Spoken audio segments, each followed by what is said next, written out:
안녕하세요. 시사발전소 신문 읽어주는 남자 신익남 PD입니다. 오늘도 짧은 두 가지 소식 전해드리겠습니다.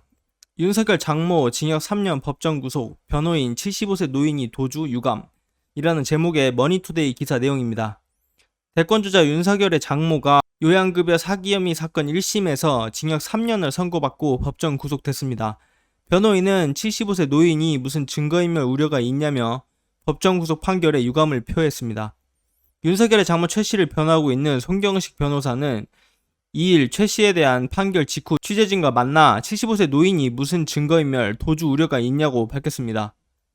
송경식 변호사는 재판부의 판단을 기본적으로 존중하지만 공소제기 과정에서 나타난 수사기록의 부당함에 주의를 기울이지 않고 검찰의 왜곡, 편향된 의견을 받아들여 대단히 유감이라고 말했습니다.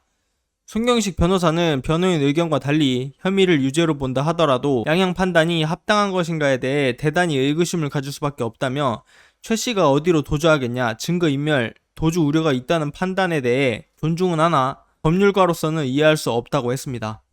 송경식 변호사는 대한민국에서 형사사건은 형사사건으로 취급해야 하고 다른 정치적 목적이 있어서는 안 된다며 이번 판결을 윤석열과 연관지어 윤석열을 비난하는 것은 부적절하다고 설명했습니다. 이 뭔 개소리야! 송경식 변호사는 이번 사건을 기소한 서울중앙지검을 향해서도 유감을 표했습니다. 이번 최 씨 사건은 의정부지검 고양지청에서 무혐의로 결론이 났던 것인데 서울중앙지검에서 재수사에 기소한 것은 정치적 의도가 섞여 있다는 취지입니다.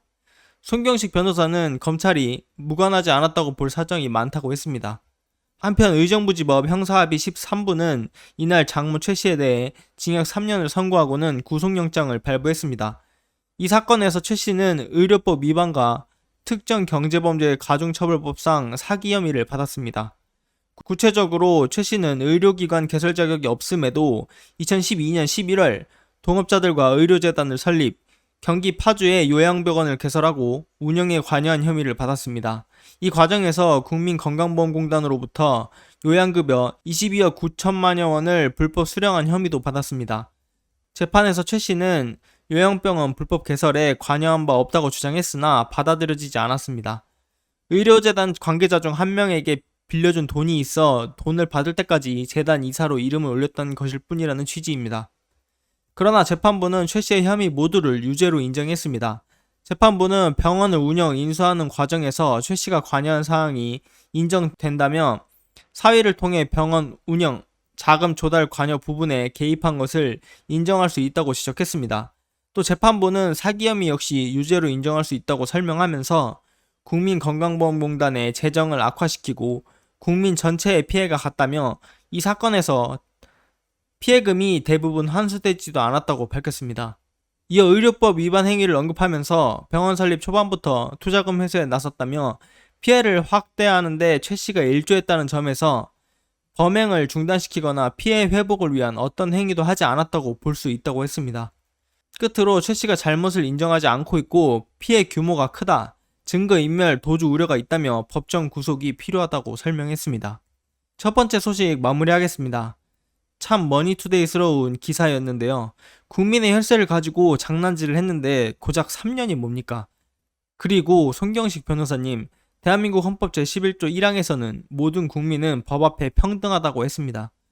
국민의 혈세를 갈취한 범법자에게 75세 노인이 무슨 관련이 있습니까?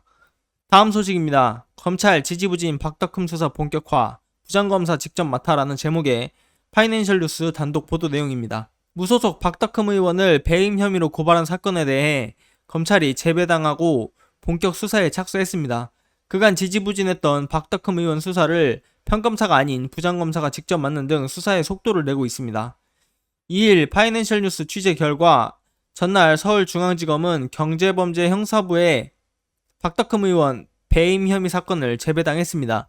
사건 주임검사는 이례적으로 주민철 부장검사가 직접 맡았습니다. 같은 청 조사 일부는 1년 가까이 수사에 나서지 않는 상황이었습니다. 특히 피고발인인 박덕흠 의원에 대한 소환조사도 이뤄지지 않았습니다. 앞서 전 대한전문건설협회 관계자이자 고발인인 A씨는 고발인 조사 이후 반년가량 지났지만 별다른 진전 소식이 없고 검찰의 수사 의지도 보이지 않아 공수처에서 사건을 수사해달라고 요청했다고 밝힌 바 있습니다. 그러나 공수처는 수사 요청서만 검토한 뒤 사건을 배당하지 않았습니다. 이후 A씨는 검찰에 사건 수사 착수를 해달라고 재차 요구했고 검찰은 사건 재배당을 결정했습니다.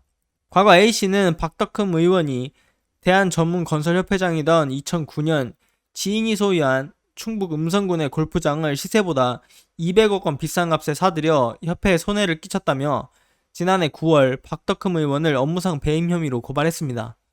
검찰은 박덕흠 의원 사건을 직접 수사로 가닥을 잡은 만큼 향후 관계자들을 소환할 것으로 보여집니다. 박덕흠 의원은 지난해 9월 고발에 이어 의혹이 이어지자 국민의힘에서 탈당한 상태이고 현재 그는 배임 등 혐의를 전면 부인 중입니다. 이번 소식도 마무리하겠습니다. 윤서방파들이 몰락을 하더니 늦었지만 이제야 뭔가 돌아가는 듯한 느낌입니다. 이해충돌 끝판왕 박덕흠 의원의 사도는 말 참 이쁘게 하는 국힘 정진석 의원입니다. 정진석 의원은 현재 윤석열이 고향 친구라며 옆에 딱 붙어있는 상황이죠. 당신들이 꿈꾸는 부패 완판 공화국은 일장춘몽의 시간이었다라는 것이 점점 가까워지고 있습니다. 오늘은 여기까지 하겠습니다. 구독과 좋아요, 알림 설정 꼭 부탁드리겠습니다. 고맙습니다.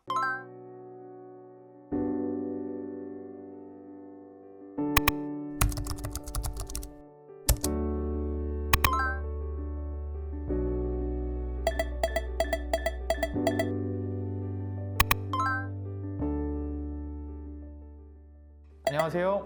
시사발전소 소장 한지입니다. 시사발전소는 진실을 찾는 민주언론으로서의 역할을 다하기 위해서 다양한 방법으로 활동을 이어나가고 있습니다.